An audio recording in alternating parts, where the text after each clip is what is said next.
Gordon's Lane, Part 5. Hello and welcome back to Ebsworth Street. I'm Greg. So the latest update is some shows are now starting to book layouts. I've got 5 shows booked for hopefully the late part of this year.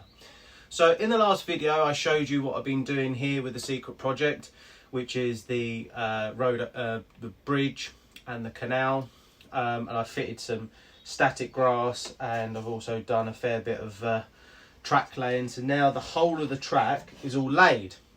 So what this video is going to be doing is showing you how I've come to the conclusion of how I'm going to have the track laid and what the panel is going to look like going forward.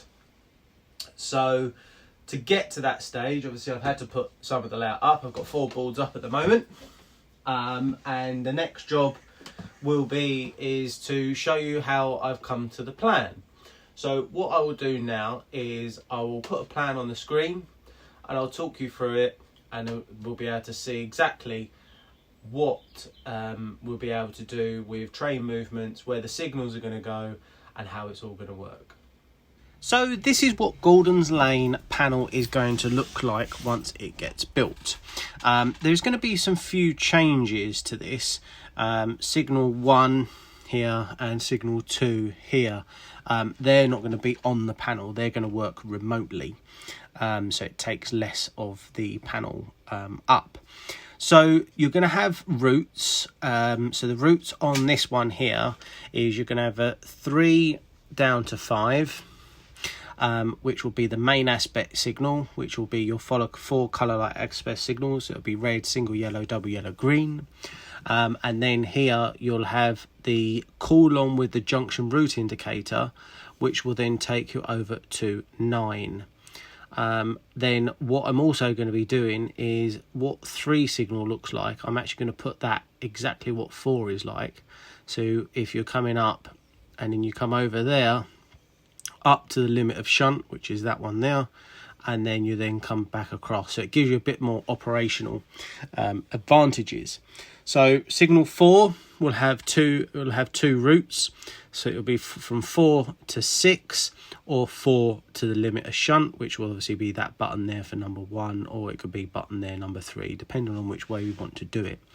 And then obviously in the depot you're going to have 9 till 10, 9 till 8, 8 till 9, 10 to 11, 11 till 10, 10 to 9.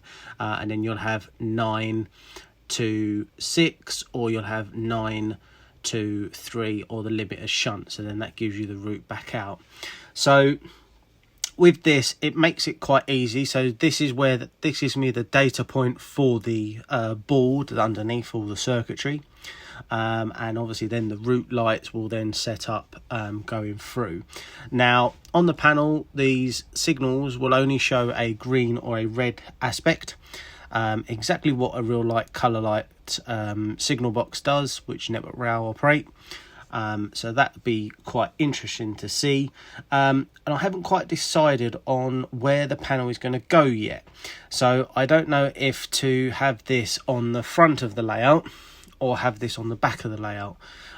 Whatever happens, I've got to do it between boards 2 and 4 of the main Scenic section, to give me enough cable space in that end of the layout and also that end of the layout. So I don't know exactly where I'm going to put that yet, but obviously for a signaler's point of view, it's a pretty much quite an easy task. You've just got to basically just keep pushing buttons, and then obviously once the train goes through, obviously cancel out the route and then re-stroke it, which obviously in a Network Rail signal box, if you set the route from say 4 to 6, the train goes through, occupies the track circuits, then it then cancels the route, but obviously it doesn't on my one, not quite there yet. So this shunt here will be disappearing, which will then appear there, and it then just means that train there is a complete down line, and like I said, 1 and 2 will disappear. So that is basically what the panel is going to be like. I really am looking forward to getting all this up and wired. why I've been doing these videos and doing some stuff, some of you may have seen on my social media that I've added a couple of hills in, and obviously used the static grass applicator, which I've bought, and I've done quite a fair bit amount on that, which looked really good. So I'm really am pleased how that's come out. The next task is to start wiring up some of the baseboards. So I've got some basic plan on the layout now, so I kind of know what I need to do regarding wiring up. So fingers crossed, hopefully within the next couple of weeks I should have a couple more baseboards wired up, a couple more Scenic, and I may even manage to get round to do some ballasting. I was quite lucky that obviously part of my old model railway club, we've got these signals here which are from Absolute Aspects, but these ones here were made by Roger Murray, the previous owner. So I'm going to be using some of these as well, along as some of the new 4-aspect LED type signals. These are exactly the same process. These unplug, they've got an 8-pin plug, they just plug in to a socket, which obviously then I'll be able to drill the hole. So that is going to look fantastic on the layout. I really can't wait for these to go on. And the only downside, these ones have actually got ID plates on. So this one is Hotel November 8, and it shows you it's a automatic signal. There's different types of signals out there. You've got autos and you've got controls. So for example, 6 and 5 on this diagram, this is going to be actually number 5 signal. But for all intents and purposes, people around the front, it doesn't really make much of a difference. So this is an auto signal, so this works with the track circuit sections, and obviously on the panels here 3 and 4 will be controlled signals. So if you imagine without the automatic sign on the bottom of the signal, it will look like that, and that basically means it's a controlled signal. So there's a little bit of information which some of you may have known or may not have known. So yeah, hopefully, fingers crossed, I'll try and get this done within the next couple of weeks, and then obviously there's just a matter of trying to find out where I'm going to put it, how I'm going to build it into a bit of wood, which I'm a bit nervous about, but fingers crossed, we should be there fairly soon. So what I would do now is come and see what I've done on the layout and what else I've got to do. So that is how it's going to work. So the next part for me to do now is to start finishing off and start painting the back scenes blue, to give it some colour. So I thought if I put another 4 boards up, so I've got 4 boards up at the moment, I've got my trusted paintbrush, I've got what they class as First Dawn blue, as you can see here.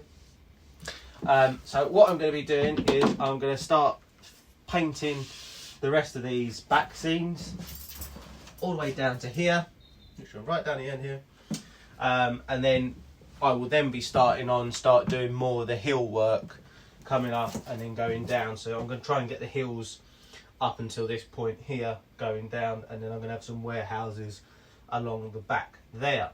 So let's crack on and start painting the blue.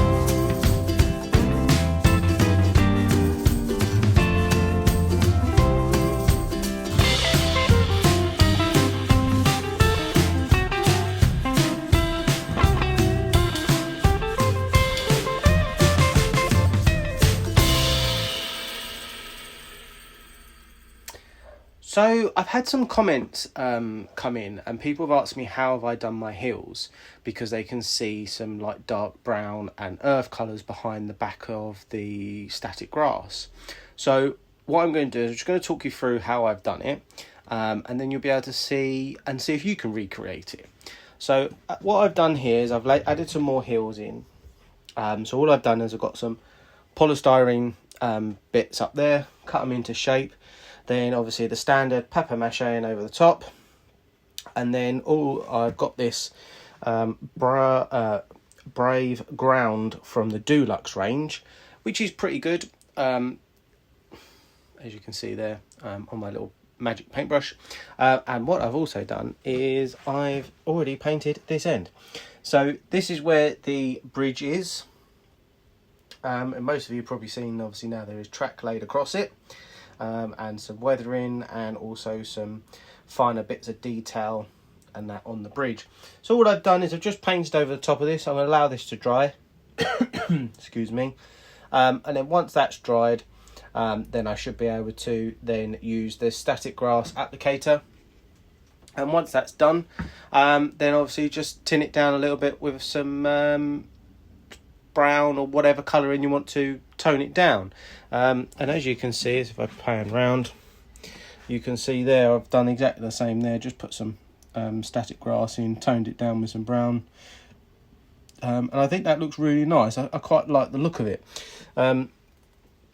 So yeah, fingers crossed, hopefully it shouldn't be too much longer and I should be able to start doing some proper wiring and show you some of the fantastic little bits of pieces that I'm going to be using from various different manufacturers to try and recreate that real life model railway and life trains.